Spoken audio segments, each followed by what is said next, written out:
Brock Lesnar's going to conquer Obafemi. JRW live. Hit the aisle, stack the card, chase that rare one, play it smart. Bobby Joe right by his side. JRW live ride. JRW live, let's go. Toy hunting shows on the road. Figure reviews, bold predictions too. WW week breaking it through.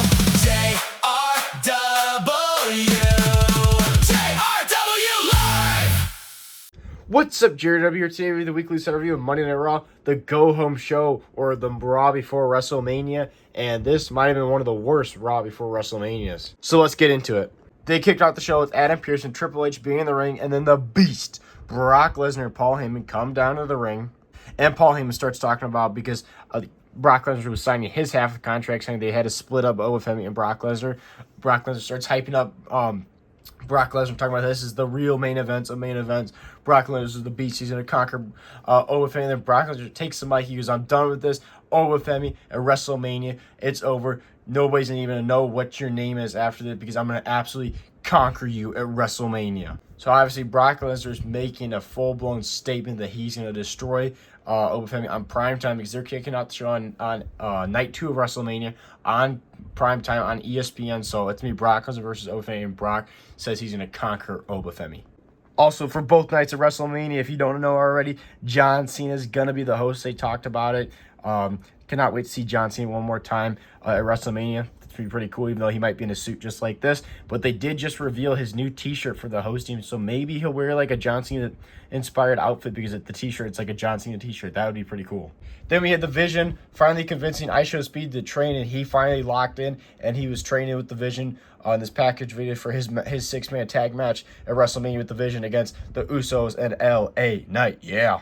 Speaking of LA Knight and the Usos backstage, they ran into the MFTs, and LA Knight's ran his mouth against the MFTs, telling them that they're going to have a match against the Usos and himself right now on Monday Night Raw, which was made official. It was the Usos versus LA Knight against Solo Sikoa, JC Mateo, and Tonga Loa.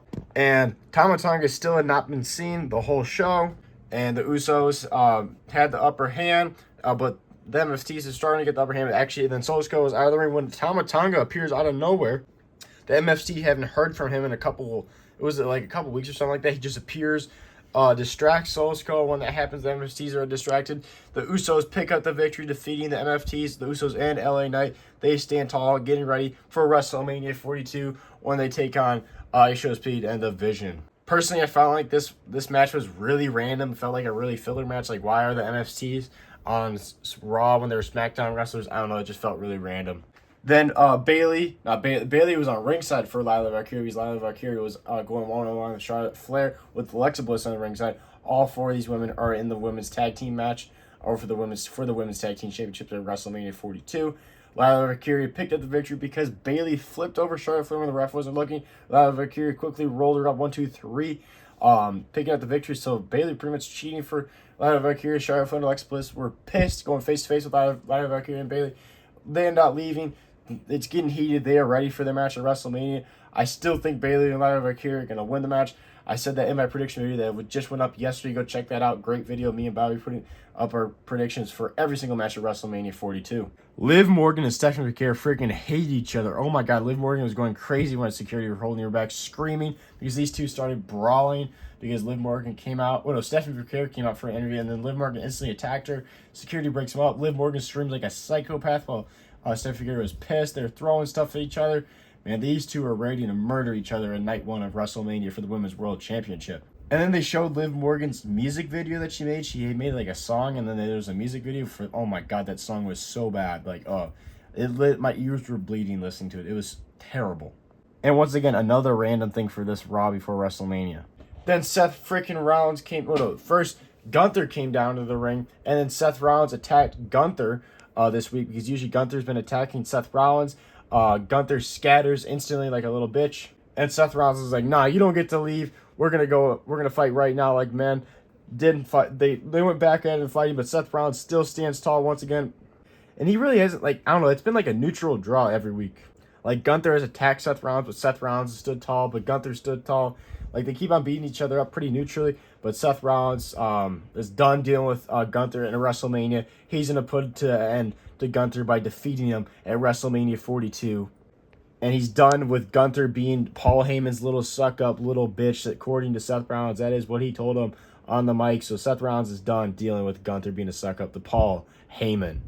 Then Kairi Sane went one-on-one with Io Sky. Io Sky had this match in the bag until Asuka tried getting involved. And then Rhea Ripley came to the aid of Io Sky, usually being on SmackDown right now because of Jade Cargo. She comes down to the ring, takes out Asuka, but she ends up distracting Io Sky and costing her the match. Kairi Sane picks up the victory over Io Sky. So Rhea Ripley, even though she tried helping, she ended up not helping her.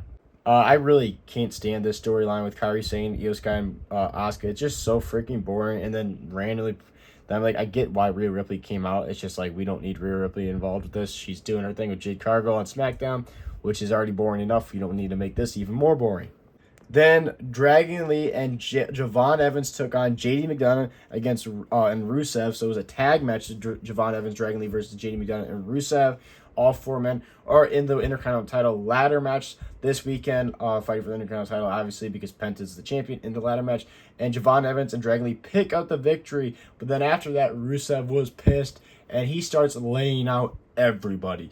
Beats up JD McDonough, beats up Dragon Lee, beats up Javon. Then comes out Rey Mysterio. Rey Mysterio tried hitting the 619 on Rusev, but did not work out for him. Rusev lays out Rey Mysterio. Then Penta comes out, the Intercontinental champion. He goes to try to take out Rusev, but Rusev lays him out as well. And then he puts Dragon Lee in his like chokehold thing and absolutely murders Dragon Lee. And Rusev stands tall, laying out every single person that's in the Intercontinental ladder match this week, and laying out all 5 other superstars. Not obviously not counting himself.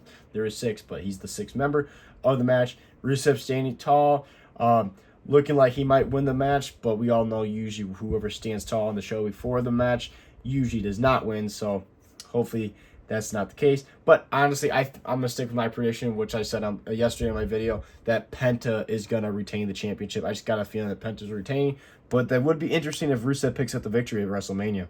Then it was time for Obafemi to sign his half of the contract. He comes down, insane, awesome entrance, signs the contract, and then Paul Heyman comes out and pretty much gives Obafemi his flowers, saying how Obafemi is the biggest rising star he's ever seen his whole entire career. That's saying a lot because Paul Heyman's had an insanely long career. But he goes, all that just for Brock Lesnar to conquer and destroy everything that's been built up for Obafemi, because once after WrestleMania, his whole career is going to be destroyed. But he goes, then after that, he goes, my doors will be wide open for you, Obafemi, if you want to come rebuild your career with me and become a Paul Heyman guy. So that was quite interesting. But Obafemi goes, I don't need you, and I'm not going to get conquered by Brock Lesnar, because at WrestleMania, Brock Lesnar is going to meet the ruler Obafemi, and Obafemi is going to destroy Brock Lesnar at WrestleMania. I love how they've been building this match for Brock and Obafemi. I feel like this feels like a main event match, while obviously they've ruined the Cody Rhodes-Randy Orton match with the Pat McAfee and Jelly Roll. But honestly, Roman Reigns and CM Punk doesn't even feel that big of a match compared to Brock Lesnar and Obafemi. But they're kicking off night 2 live on ESPN, so that is a big deal. So hopefully this match is good and it's not a typical boring Brock Lesnar match. And then speaking of CM Punk and Roman Reigns, it was the main event once again after like the 10th week. I swear, like the 10th week in a row. It's only been like probably 6 or 7 weeks in a row. But these guys every week main event having not the greatest promos, really. Roman's promos have been pretty rough. He comes out, wherever town they were in tonight, and acknowledge me. And then here comes CM Punk, and he comes from the crowd like he's in the Shield. And when they started the show, the start of Monday Night Raw, Roman Reigns had like a cinematic promo talking about it's either going to end bad for CM Punk tonight or he's going to tell the truth. CM Punk comes down the ring, he goes, I'm going to tell the truth. And he said, the reason why I hate you, Roman Reigns, is because you were handed everything on a silver platter. You came from this royal family of the Samoans that you just were given everything, instantly got everything, and then you also worked really hard though for your 16 days, so 1,316 days of being WWE champion. And he goes, wow, I had to work my ass off traveling the world, going to Japan going to all these different places to finally get to WWE, and professional wrestling is my family. While you have a actual family, professional wrestling is my family. So that is why I hate you, Roman Reigns. And then Roman says the reason why I hate you, Punk, is because how this crowd will always love you, and they will never be able to take that away from you. They will always love you. Doesn't matter what you do, they will always love you, while they didn't always love me at one point. And honestly, this promo, like I was listening, I'm like, what are we doing? They sound like two bitches, like two girls, like high school girls talking, and it's literally the week before, it's the week of WrestleMania. And once Roman finished his promo about talking about why he doesn't like CM Punk, they end the show.